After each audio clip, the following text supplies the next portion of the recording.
下午的时候没风了，所以中国队不比了。然后我们现在是几点了？4点多了才回去，晒坏了真是。就近找了一个泰国菜。我想吃面条啊，我儿也想吃面条，还有他奶奶也想吃面条，所以我把这个菜单里的4样面全点了一个遍，然后还是他姑姑点的米饭，等会儿咱尝尝怎么个事儿。1人1小木桶饭，啥也不知道叫名字就吃就完事儿了。我以为这个生吃的呢，原来是接到里面的。哎呦，我酸回来。买了1瓶饮料，吃的完事儿了。我想用勺子。你想用勺子，我想用筷子。你直接用叉子就行。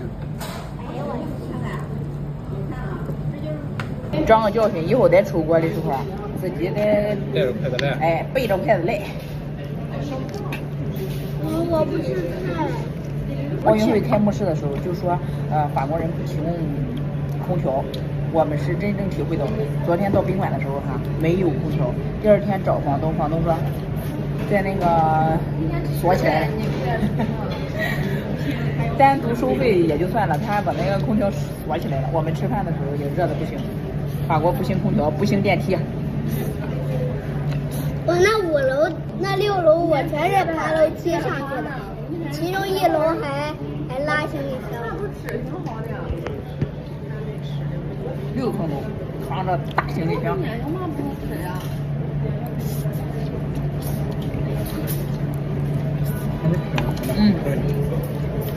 味道还行。这个不会是辣的吧？哪是辣的？这西红柿吧？这可能有点辣。这西红柿不辣，西红柿。标准的那个泰菜都是这方面。它这酸甜口的好吃。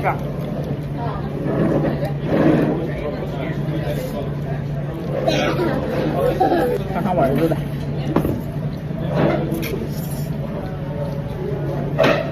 看看，你是吃这个面还是给奶奶换？吃这个是吧？这个相比生牛肉来说还行，是吧？有照咱中国的麻汤差远了。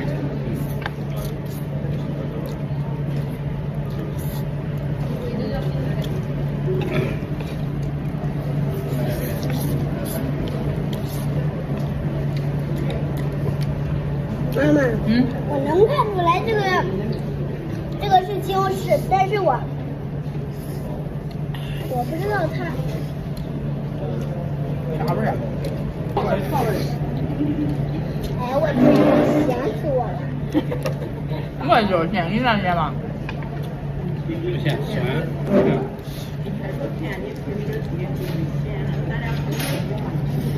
闭着眼吃都完事儿。哎，妈妈，我要喝水。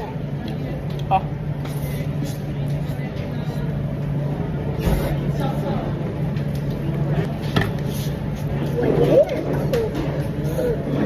咱就说吃面条用筷子多得劲儿。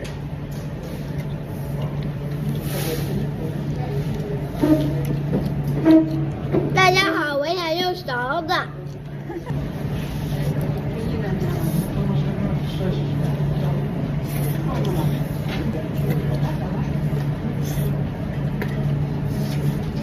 儿他奶奶吃不上来，我吃了一半，我儿子剩下的我也得吃，吃得满头大汗。我现在可想中国的空调和面条子麻辣烫了。